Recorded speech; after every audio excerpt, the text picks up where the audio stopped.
Degree. तो यहाँ से क्या हो जाएगा ये 180 माइनस 120 इज इक्वल टू 60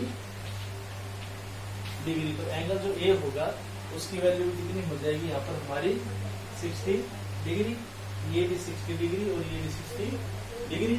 तो यहाँ से एक चीज है, जो ट्राइंगल्स में एक प्रॉपर्टी और होती है, अगर हमारे तीन एंगल्स है ट्राइंगल्स करो, तीनों एंगल ही इक्वल है 60 60 60 डिग्री के, तो ट्राइंगल हमारी क्या होती है इक्विलेटरल ट्राइंगल। और ए बी सी हमारी क्या होगी इक्विलेटरल ट्राइंगल, और इक्विलेटरल ट्राइंगल में क्या होगा तीनों साइड से इक्वल हो जाएंगी। नेक्स्ट क्वेश्चन है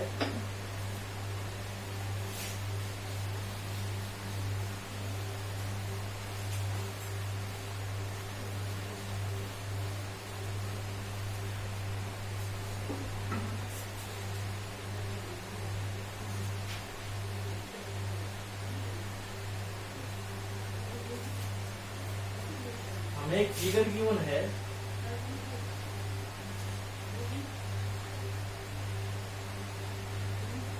ये हमारा पॉइंट O है और इसके जो नेमिंग है वो क्या है A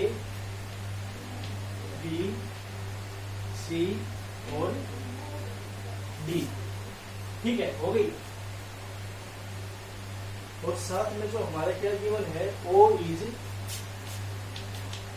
mid point of A B and C D. जो O है वो ए बी का भी मिड पॉइंट है और सी डी का भी मिड पॉइंट है। तो यहाँ से क्या हो जाएगा, सो अब मिड पॉइंट है जिनको दो इक्वल पार्ट्स में डिवाइड कर देगा। तो ओ ए किसके इक्वल आ गया ओ बी, और ओ सी किसके इक्वल आ जाएगा ओ डी। तो ये इसके इक्वल और ये दोनों इसके इक्वल हो गए हमारे। तो नेक्स्ट हमें क्या प्रूव करना है इसमें, सबसे तो पहले यही प्रूव करना है, prove triangle AOC is congruent to triangle BOD। जो ट्राइंगल AOC है हमारी AOC ये BOD इस ट्राइंगल के कॉन्ग्रुएंट है। तो हम क्या लेके चलते हैं, in triangle AOC and triangle BOD। पता है कि हमें तीन प्रॉपर्टी कोई भी इक्वल दिखाते नहीं है, तो हम क्या कहेंगे बस ट्राइंगल कॉन्ग्रुएंट हो गई। तो सबसे पहले तो हम क्या लिखेंगे OA is equal to OB, OA किसकी इक्वल हो जाएगा OB। और इसका रीजन क्या लिखेंगे O is mid point of A B, हो गया पहला। नेक्स्ट हमारा क्या है OC is equal to OD, इसमें भी क्या रीजन हो जाएगा O is mid point of C D। भाई ओ मिड पॉइंट ये इसके इक्वल और ये साइड इसके इक्वल। नेक्स्ट हमें एक प्रॉपर्टी और चाहिए, तो हमने क्या पढ़ा था, अगर एक पॉइंट है वहां से दो अपोजिट रेज का हमें पेयर मिलता है, तो वहां पर जो एंगल बनेंगे वो वर्टिकली अपोजिट एंगल होंगे। तो ये वर्टिकली अपोजिट एंगल है। नेक्स्ट एक प्रॉपर्टी और पढ़ी, जो वर्टिकली अपोजिट एंगल होंगे वो क्या होंगे इक्वल होंगे। तो यहाँ से एक प्रॉपर्टी क्या हो जाएगी, angle A is equal to angle 2 और रीजन वर्टिकली अपोजिट एंगल। तो ये तीन हो गई। तीन क्वेश्चन में क्या लिखते हैं, जो प्रॉपर्टीज है हमें कॉन्ग्रुएंट की है वो प्रॉपर्टी का नाम लिखते हैं। तो by SAS criteria triangle AOC is congruent to triangle BOD। ये दोनों ट्राइंगल क्या होगी कॉन्ग्रुएंट होगी। नेक्स्ट अब क्या हो जाएगा बाई CPC T, तो corresponding part of congruent triangle. इससे हम क्या लिखेंगे, नेक्स्ट इसमें हम एक चीज और प्रूव करनी थी, AC है वो BD के इक्वल है। तो यहाँ से क्या हो जाएगा AC is equal to BD। AC और BD है वो क्या हो गए हमारे इक्वल हो गए, और AC is parallel to BD। ये चीज भी हमें प्रूव करनी है। तो इसको हम क्या प्रूव कर सकते हैं, भाई ये एंगल दोनों इक्वल, ये एंगल 3 और ये एंगल 4 इक्वल हो गए ना। तो हम क्या कह सकते हैं, angle 3 is equal to angle 4 हो गए। तो एक थ्योरम थी लाइन्स एंड एंगल्स में हमारी क्या पढ़ी थी, उसके अंदर एक तो ये थी, अगर parallel line cut by transversal line then alternate angles are equal. और एक ट्रांसवर्सल लाइन है और उसमें अल्टरनेट एंगल इक्वल है, तो जो कोरस्पोंडिंग लाइन्स होंगे वो हमारी क्या हो जाएंगी पैरेलल लाइन। अब क्या लिखेंगे इसमें, as angle 3 is equal to angle 4 are alternate interior angle and AB is transversal.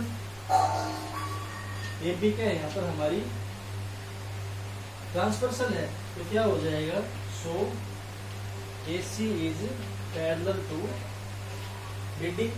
वो थ्योरम उसका कन्वर्ट सही था, अगर अल्टरनेट एंगल इक्वल है वो साथ में ट्रांसवर्सल लाइन है, तो जो ट्रांसवर्सल लाइन जिन लाइन से मिलेगी वो लाइन क्या होंगी, दोनों पैरेलल होंगी, तो AC हमारी क्या हो जाएगी, BD के पैरेलल हो जाएगी। तो यही हमें इसमें प्रूव करना था।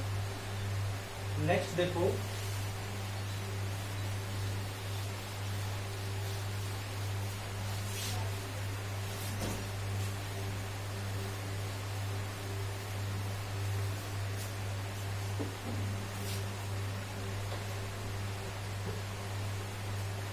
हमें फिगर गिवन है एक, ये हमारी कोई एक लाइन सेगमेंट हो गई, एक ट्रायंगल तो इसके ऊपर इस तरीके से है और जो दूसरी ट्रायंगल है वो ऐसे बनी हुई है, ठीक है।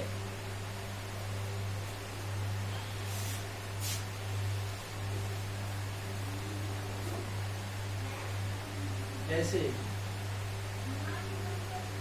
हो गई।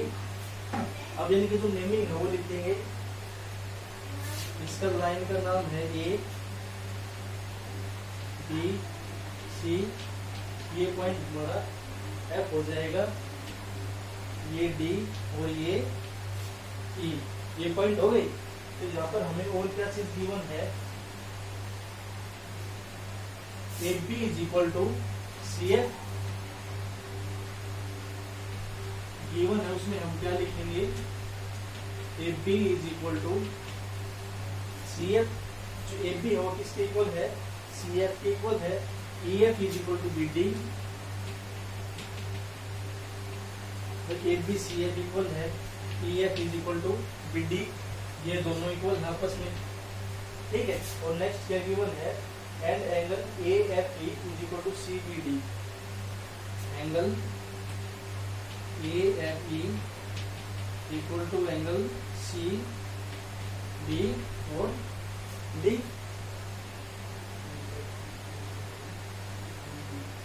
तो AFE ये एंगल और CBD ये एंगल, ये दोनों भी तीनों क्या है, इक्वल है। तो हमें इसमें क्या प्रूव करना है, प्रूव दैट ट्रायंगल AFE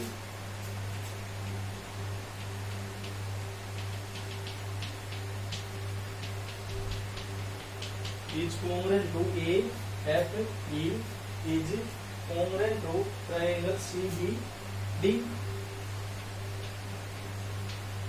ये किसके कॉन्ग्रेंट है, CB और D के कॉन्ग्रेंट है।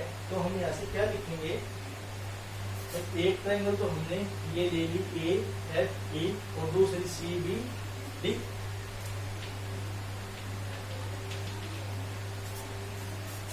तो सबसे पहले तो हमारा क्या हो जाएगा, AB is equal to CF, जो ये AB है ना, ये हमारा किसके इक्वल है, CF के इक्वल है।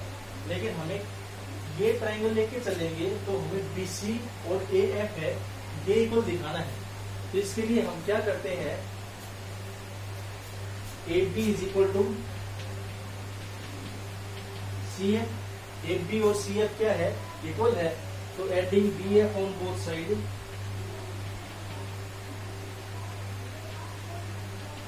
हम दोनों साइड BF ऐड कर देंगे तो क्या हो जाएगा, AB plus BF is equal to CF plus DF।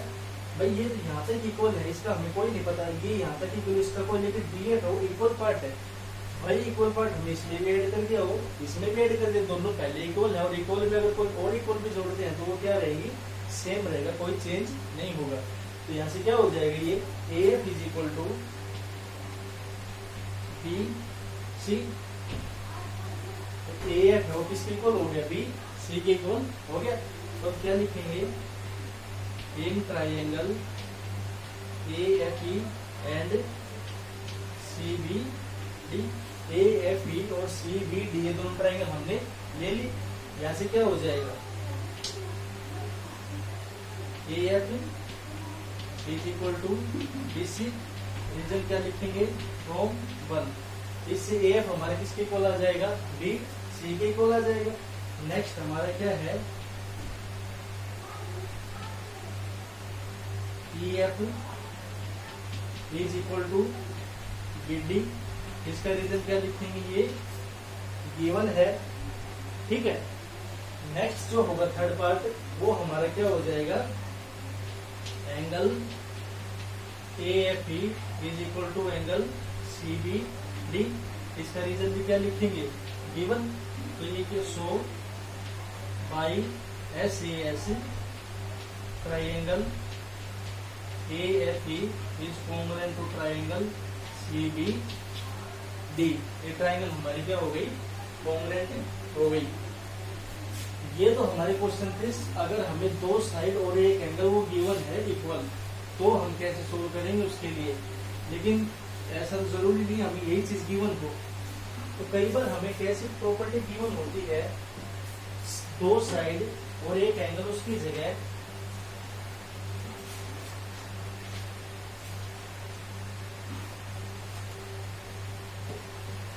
हमें क्या गिवन है, हमें कोई दो एंगल दे दिए और वन साइड ये दे दी, तो उससे हम कैसे प्रूव करेंगे ट्रायंगल कॉन्ग्रुएंट है या नहीं। तो नेक्स्ट जो क्राइटेरिया था, पहला तो हमारा साइड एंगल साइड था, अब हमारे पास आता है angle side angle, angle side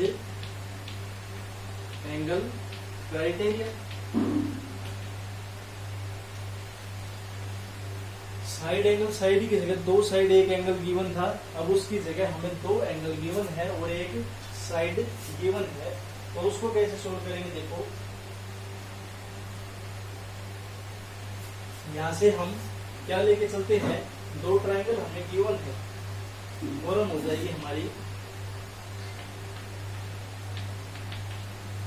to triangles are congruent if two triangles are congruent if two angles, यानी कि क्या हुआ, कोई भी दो एंगल दे दिए and the included side and the included side of a triangle are equal to the corresponding two angles and side of other triangle। यानी कोई दो ट्रायंगल है हमारे पास, ये ए बी सी, ये ट्रायंगल है हमारे पास डी ई और एफ। इसमें ये गिवन है कि अब कोई भी दो एंगल इक्वल दे दिए, ये एंगल इसके इक्वल है और ये इसके इक्वल है, और इंक्लूडेड साइड इक्वल है। इंक्लूडेड साइड क्या है, इन दोनों एंगल्स के बीच में जो कॉमन साइड है ना, वो हमारी इंक्लूडेड साइड हो जाएगी, वो क्या हो जाएगी, बी सी और ई एफ। तो यहाँ से हमें क्या बताना है, जो दोनों ट्राइंगल होंगे ना, A B C is congruent to triangle D E F. तो कैसे बताएंगे, जो गिवन है वो हमारा क्या हो जाएगा, angle B is equal to angle E, angle C is equal to angle F and B C is equal to E F. ये हमें गिवन है और प्रूव क्या करना है कि जो ए बी सी ट्राइंगल है ना, वो कॉन्ग्रुएंट है डी ई एफ के। जो ए बी सी ट्राइंगल है वो डी ई एफ ट्राइंगल की क्या हो जाएगी, कॉन्ग्रुएंट हो जाएगी। ये हमें प्रूव करना है। तो चलो ठीक है, ये साइड और ये एंगल। तो सबसे पहला तो जो इसके अंदर हमारे पास रीजन आता है